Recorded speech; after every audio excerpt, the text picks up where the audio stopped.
নমস্কার বন্ধুরা, আমি অভিজিৎ। তো আসলাম আজকে একটা শিক্ষা পরিবেশ দেখে আমাকে এত ভালো লাগতেছে। যাই হোক, একটা স্কুলের মাস্টার দেখতেছি বাড়ি বাড়ি যায় বাচ্চাদেরকে সতর্ক বার্তা দিচ্ছে, স্কুল যেতে হবে, স্কুল পড়তে হবে। এটা তো খুব ভালো কথা, খুশির কথা। ঠিক আছে, স্কুল না গেলে তুমি 100 বার প্রাইভেট পড়াও, দিনে 2 বার 3 বার প্রাইভেট পড়াও, কোনো কাজ হচ্ছে না। স্কুল তোমাকে যে বিদ্যাটা দিবে সেই বিদ্যা কিন্তু তোমাকে প্রাইভেটের কেউ দিবে না। ঠিক আছে, প্রাইভেটের লাইনটা হচ্ছে আলাদা, আর স্কুলের লাইনটা কিন্তু পুরোটাই আলাদা।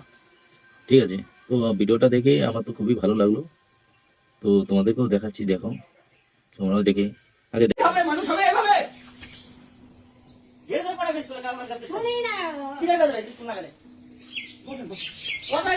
বলতে আসিনি আমি আপনাকে বলতে এসেছি স্কুলে যেতে হবে এভাবে চলবে না বুঝতে পারলেন কোন ক্লাসে পড়িস তুই তাহলে কয়েকদিন পরে সেমিস্টার 1 পরীক্ষা স্কুল যায় না হেডমাস্টারকে আসতে হয় বাড়িতে এর ধরে পড়া স্কুল একদিন স্কুলে বলা হয় একদিনও জানা দিতে পারবো একদিনও জানা স্কুলে জানা দিন মোবাইল সারাদিন মোবাইল দেখে যে মোবাইল ওর প্রতাপের মোবাইল দুজন মিলে মোবাইল দেখে কি লাভ হবে এরকমই থেকে যাবে জীবন হবে পড়াশোনা না করলে জীবনে কিছু করতে পারবে কি